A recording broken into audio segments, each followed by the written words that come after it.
주의 말씀은 내 발의 등이요 내 길에 빛이니이다. 아멘. 아멘. 자, 우리 이사야서 강의 벌써 30번째 시간입니다. 오늘은 이사야서 20장 1절부터 또 21장 4절까지 한 구절 한 구절 살펴보면서 은혜를 받도록 하겠습니다. 자, 우리 먼저 1절. 아수르의 사르곤 왕이 다르다는 아스돗에 보내매 그가 와서 아스돗을 쳐서 취하던 해니라. 아멘. 이렇게 이사야서에는 어떤 해니라 하고 구체적으로 연도가 나오는 때가 있어요. 그게 뭐 그렇게 많지는 않지만 또 그렇다고 해서 이사야서가 연대 순으로 적혀 있지는 않아요. 이사야서는 그 내용상에 맞게 그 배치가 되어 있고 그 내용에 우리 초점을 맞춰야겠죠. 일단 여기서 우리가 아스돗이라는 지명이 나오는데 이것은 블레셋 5대 성읍 중에서 가장 오래된 성읍 중에 성읍이에요. 그래서 그 블레셋이라는 것이죠. 그러니까 무슨 뜻이냐면 아수르의 사르곤 왕이 다르단이라는 군대 장관을 블레셋에 보내서 이제 블레셋을 멸망시키려고 침략하려고 하는 거예요. 이때 당시 블레셋은 아수르의 침공에 맞서서 우리 애굽 아시죠? 남쪽 나라에 있는 애굽과 동맹을 맺어서 반 아수르 정책을 강력하게 추진했어요. 그러니 사르곤 왕이 가만히 있을 리가 없죠. 그 사르곤 왕이 자신의 군대 장관을 보내서 블레셋의 아스돗을 이제 침공하려고 하는 거예요. 침공한 그 해라고 하는 거예요. 그리고 유다도 아수르의 침공을 막기 위해서 마찬가지로 블레셋처럼 애굽에 의지하려고 이렇게 시도하고 있던 그 해였던 거예요. 그런데 이사야 선지자는 이 애굽을 의지하는 것이 얼마나 무의미한지를 오늘 20장에서 낱낱이 밝혀주고 있고 하나님께서 어떻게 하실 건지를 예언하고 있는 것이죠. 네. 그래서 애굽과 구스를 믿고 아수르에 대항하다가는 큰 코 다치는 거예요. 블레셋을 멸망당한 블레셋을 교훈 삼아서 유다는 절대로 그러지 말라는 말을 하고 있는 것이죠. 자, 2절 보겠어요. 그때 여호와께서 아모스의 아들 이사야에게 말씀하여 이르시되 갈지어다 내 허리에서 배를 끄르고 내 발에서 신을 벗을지리다 하심에 그가 그대로 하여 벗은 몸과 벗은 발로 다니니라. 아멘. 이제 이때 이사야는 하나님의 예언을 받고 행위 예언을 했어요. 행위 예언이라는 것은 이제 선지자가 자신의 몸짓이나 행동으로 예언을 아주 리얼하게 보여주는 것이죠. 그러니까 무슨 뜻이냐? 이때 내 허리에서 배를 끄르고 이 배라는 것은 어떤 옷이냐면 자루 모양의 긴 겉옷 이렇게 둘러서 입는. 그러니까 그것을 벗었다는 것은 속옷 차림으로 다녀라 라는 뜻이 완전히 벌거벗고 다닌 것은 아니고 속옷 차림도 선지자가 얼마나 채통이 있지 부끄럽겠습니까? 그리고 벗은 몸 벗은 발 내 발에서 신을 벗을지라. 자, 이 벗은 몸과 벗은 발은 고대 사회에서 전쟁의 포로가 적국에 끌려갈 때 그 모습 그대로라는 거예요. 그러니까 무슨 뜻이냐면 왜 이렇게 하나님께서 이사야에게 하라고 했냐면 애굽과 구스가 곧 이렇게 아수르의 전쟁 포로로 끌려가고 말 거라는 거를 보여주는 거예요. 그냥 이사야 선지자가 그렇게 하는 행동 자체가 그냥 기이하잖아요. 그럼 사람들이 왜 그러냐고 묻겠죠? 그러면 이제 그 예언을 말해주는 거예요. 그러니까 이건 행위 예언이거든요. 그래서 이제는 우리가 의지하는 유다와 블레셋 여러 그 나라들이 의지하고 있는 그 애굽과 구스가 결국에는 포로의 신세가 되어서 끌려가고 말 거라는 것을 말해줌으로 인해서 그들은 의지할 바가 못 된다. 너희들 그들을 의지하다가는 큰 코 다친다라는 걸 말해주는 거예요. 3절. 여호와께서 이르시되 나의 종 이사야가 3년 동안 벗은 몸과 벗은 발로 다니며 애굽과 구스에 대하여 징조와 예표가 되었느니라. 네, 이때 이제 애굽과 징조의 예표라고 분명하게 얘기해 주죠. 그러니까 3년 동안 벗은 몸 벗은 발. 아유, 참 이것도 대단하죠. 이사야 선지자도 참 대단합니다. 하나님이 하라고 하시니까 그대로 순종해서 그 예언을 보여주는 것입니다. 자, 4절, 5절.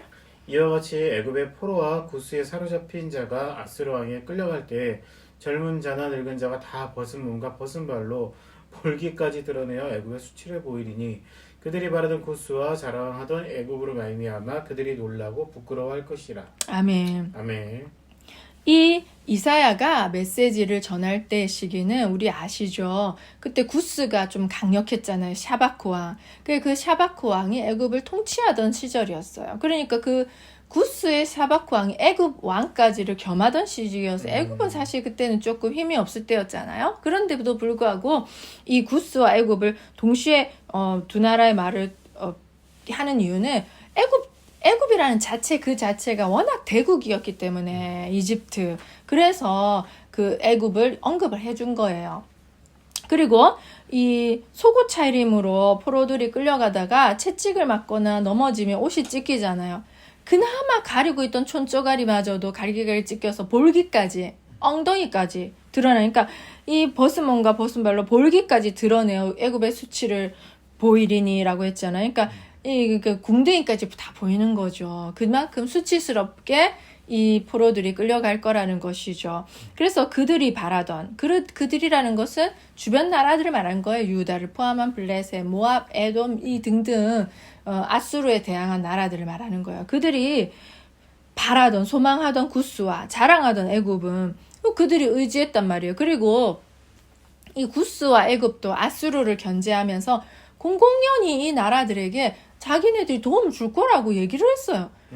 아수르가 너희들 친구면 우리가 도와줄게. 왜냐면 애굽과 구스 입장에서도 아수르가 걔네들을 다 침공해서 사실은 또 구스와 애굽까지를 타겟으로 보고 있으니까 그 나라들이 멸망하면 자기네들도 손해거든요. 그냥 공공연히 자기네들이 도와줄 거라고 이렇게 약조를 한 것이죠. 그러나 이렇게 소망이요.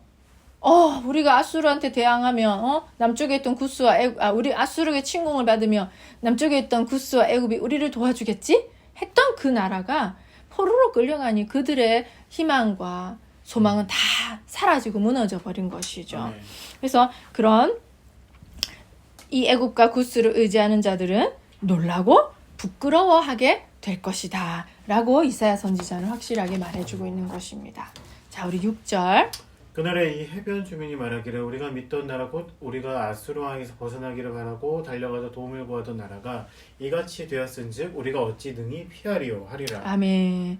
자, 이때 해변 주민이라는 것은 이 나라들이 유다, 모압, 에돔, 블레셋 등등 그 일대에 있는, 그래서 이제 지중해 이 아수르가 나라들을 침공할 때는 지중해 해변길로 택해서 이렇게 다닌 것이죠. 그러니까 지중해 그 해변 주민이라고 칭을 하는 것이죠. 그래서 아까 말씀드렸던 것처럼 이 아수르가 침공한 환란의 날에 애굽과 구스가 자기네들을 도와줄 수 있을 거라고 생각했지만 그 나라가 이렇게 포로가 되니 어찌 능히 우리가 피하리요라고 하는 거예요. 그러니까 이사야 선지자는 너희가 어찌하여 하나님의 능력을 의지하지 않고 세상의 힘을 의지하려고 하느냐. 그것들은 하나님께서 심판하시면 휙 사라지고 없을 나라들인데 정말 영원한 반석이요 도움이요 피난처이신 하나님만을 의지하는 길이 살 길이라고 이 이사야 선지자는 분명하게 얘기해주고 있는 것이죠. 그래서 이렇게 해서 이제 애굽과 구스에 대한 예언이 끝이 나고요. 이제 21장이 시작돼요. 20장은 좀 짤막했습니다. 21장은 다시 바벨론의 심판 예언이에요. 우리 바벨론 심판 예언은 13장, 14장에서 했었거든요. 근데 또다시 등장하는 이유는 이 바벨론이라는 상징성 때문입니다. 바벨론은 하나님을 대적하고 하나님 백성을 못 살게 구는 세상의 어떤 하나님 대항하는 그런 악한 세력의 상징이거든요. 그러니까 실제 바벨론에 대한 이야기이기도 하지만 이 바벨론이 이제 요한계시록에도 등장하고, 그래서 이 바벨론은 교만함, 하나님을 대적하는 그 교만한 세상 세력의 총칭이기 때문에 다시 한 번 더 등장을 했습니다.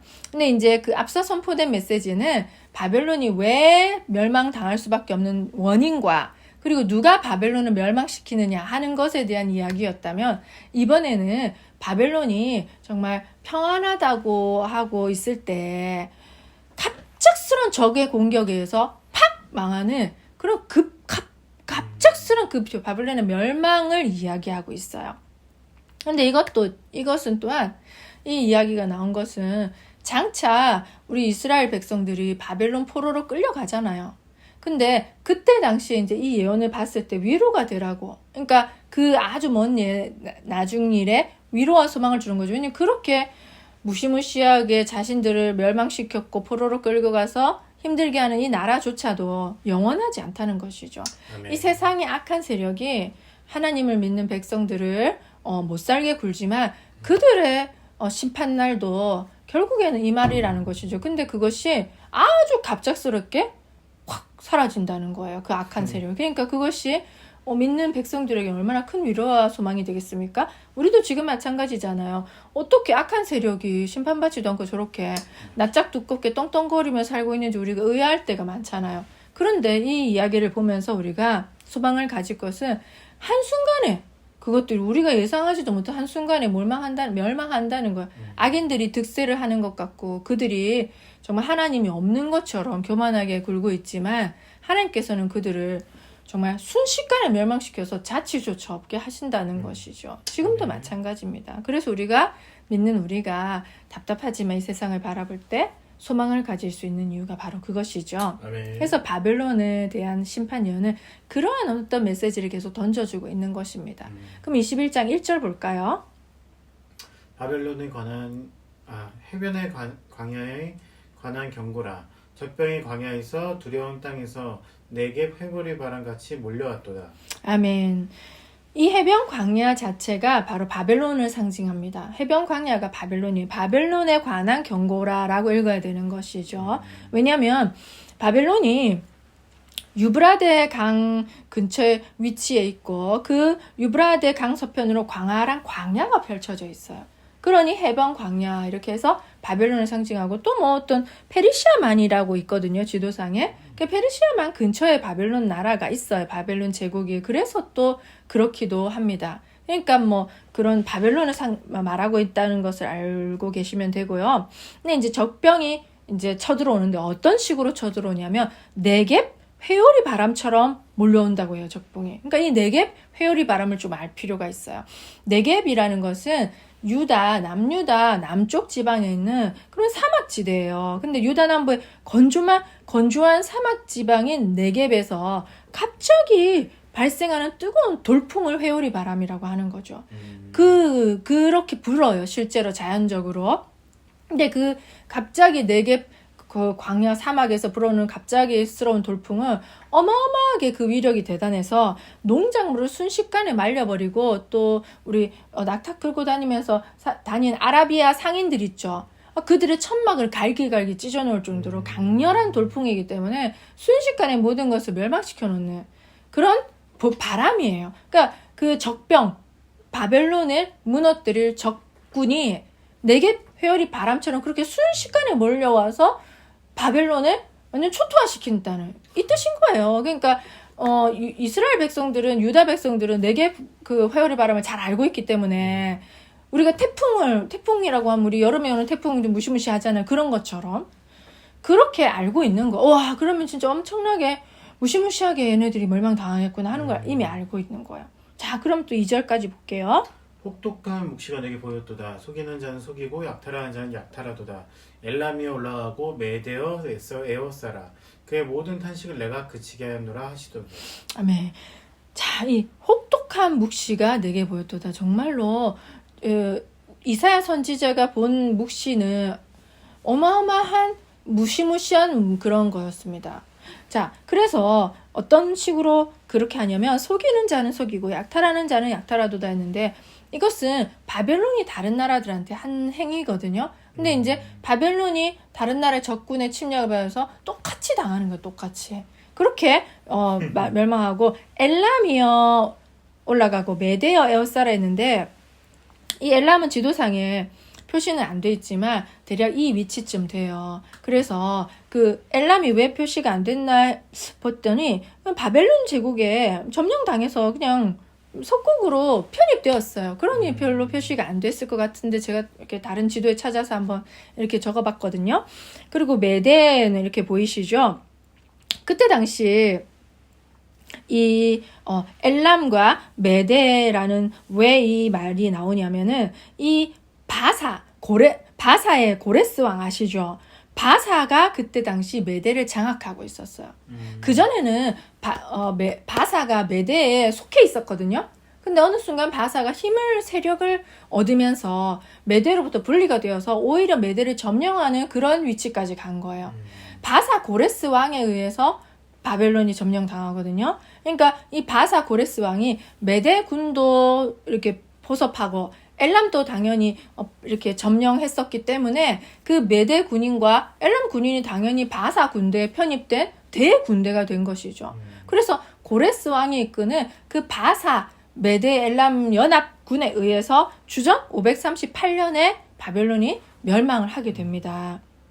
그러니 또 바벨론의 멸망으로 인해서 그 바벨론한테 압제를 당하면서 고통받던 자들이 탄식을 내가 그치게 하였노라. 그들의 탄식이 이제 그치는 거예요. 이 바벨론의 철저한 멸망이 이제 얼마나 심각하게 하나님께서 바벨론을 다른 나라들과는 좀 다른 것 같아요. 예를 들어서 아까 애굽 구스에 대한 심판이 있었잖아요. 그 전에 아수르에 대한 심판도. 근데 바벨론 심판은 특별히 좀 더 하나님께서 엄하게 정말 무시무시하게 하시는 게 3절 4절을 보면 알 수가 있습니다. 이러므로 나의 요통이 심하여 해산이 임박한 여인의 고통 같은 고통이 나를 엄습하였으므로 내가 괴로워서 듣지 못하여 놀라서 보지 못하도다. 내 마음이 어지럽고 두려움이 나를 놀라게 하며 희망의 서광이 변하여 내게 떨림이 되도다. 아멘. 아멘. 자, 이렇게 놀랐다, 괴롭다라는 것은 뭐 바벨론의 멸망이 애통하다 이 뜻이 아니에요. 그 바벨론에 대한 멸망의 묵시를 하나님께서 보여주셨을 때 실제로 이사야 선지자가 극심한 육체적인 고통을 겪었을 거라고 우리는 알 수가 있는 것이죠. 그러니까 참 선지자라는 그 사명을 감당하는 것이 너무나 힘들다는 것을 이번 본문을 통해서 우리는 좀 알 수 있어요. 왜냐하면 3년 동안 벗은 몸으로 다녔어야 됐죠. 그리고 그 여인이 해산하는 그 허리 끊어질 것 같은 고통, 너무나 이런 것이 여자가 해산하는 고통인가 하는 정도의 고통을 몸소 진짜 이거는 그냥 환상이나 그런 게 아니라 실제 이사야 선지자가 그 너무나 어마어마한 묵시를 듣고 온몸이 그렇게 떨리고 고통스러운 여자가 마치 아이를 낳는 것과 같은 그런 고통에 휩싸여서 정신이 혼미해서 자기가 두려움이 나를 어지럽다고 했어요. 놀라서 보지 못해. 괴로워서 너무 괴로우니까 그 묵시를 보기가 힘든 거예요. 하나님께서 보여주신. 그러니까 정말 바벨론은 마지막 날에 요한계시록처럼 심판받을 예수 그리스도가 다시 왔을 때 심판받을 그 적그리스도 하나님을 대적하는 그 세상의 그 악한 세력을 지칭하는 것이기도 하잖아요. 그러니까 하나님께서는 그 악의 세력을 얼마나 처절하게 철저하게 심판하실 것이라는 것을 이사야 선지자는 이게 보게 된 것이죠. 그러니 정말 두려워 떨어서 자기가 이런 희망의 서광조차도 우리가 밤이 되어서 너무 무섭잖아요. 밤에 무서웠다 칩시다. 너무 고통스러웠다 칩시다. 그런데 새벽이 오면 내 인생 좀 괜찮아질 거야. 우리가 하면서 새벽은 희망의 서광으로 우리가 쫙 맞이하잖아요. 근데 이 고통이 얼마나 극심했던지 밤에 느낀 이 고통이 새벽에 돼도 나아질 것 같지 않은 희망마저서 그래서 이렇게 말하는 거예요. 희망의 서광이 변하여 내게 떨림이 되도다. 그만큼 바벨론의 그 심판이 정말 혹독하게 이루어질 거라는 것을 이사야 선지자는 몸소 이렇게 체험을 하면서 예언을 하는 것이죠. 정말 우리가 이걸 보면서 악한 세력은 하나님께서 반드시 심판하시는구나. 근데 그 악의 그 정도에 따라서 어떤 악은 그 악에 맞게 좀 적절히 하고 어떤 악은 너무 극심하니까 정말 확실하게 철저하게 심판하시는 공의의 하나님을 우리가 볼 수가 있습니다. 아멘. 그러니 우리가 어떻게 세상을 우리 20장에서 애굽과 구스 의지할 수가 있겠습니까? 근데 눈에 보이는 세상을 의지하는 건 우리에게는 너무나 쉬운 일이고 자동 반사적으로 그러고 있더라고요. 내 입술로는 하나님을 의지한다고는 하지만 여러분 잘 생각해 보십시오. 우리는 정말 많은 경우에 우리 눈에 보이는 세상을 의지하게 돼요. 그런데 실제로 그게 없어지거나 내 기대대로 안 됐을 때 우리는 하나님을 찾게 돼 있죠. 우리 어지러운 우리 나라 전국을 봐도 그렇고 또 두 번째 우리가 기억해야 될 거 21장에서처럼 정말 세상을 어지럽게 하는 우리를 힘들게 하는 악한 세력 그 크고 작은 우리 주변의 악한 세력들은 하나님의 때에 반드시 하나님의 공의로 그 행한 대로 보응을 받고 심판을 받는다는 것을 우리는 아멘. 기억할 필요가 있습니다. 그래서 아멘. 정말 우리가 의지할 분은 하나님 한 분뿐이고 우리는 하나님의 공의를 기다리며 우리가 너무 걱정하지도 말고 너무 격분하지도 말고 잠잠히 그때를 기다리면서 기도하면서 하나님이 행하실 것을 우리는 맡겨드려야 되는 것이죠. 자, 우리 다음 시간에도 계속해서 바벨론이 어떻게 적군의 기습 공격을 받는지에 대한 이야기를 이어가도록 하겠습니다. 아멘. 오늘도 또 이렇게 우리 이사야 공부하는 거 너무나 감사드리고 축복합니다. 우리가 말씀을 공부할 때마다 시냇가의 심은 나무가 철을 따라 열매를 맺으며 그 잎사귀가 마르지 아니함 같은 형통의 복이 저와 여러분의 삶에 풍성하기를 축원합니다. 아멘. 다음 이사야 시간에 뵙겠습니다. 안녕.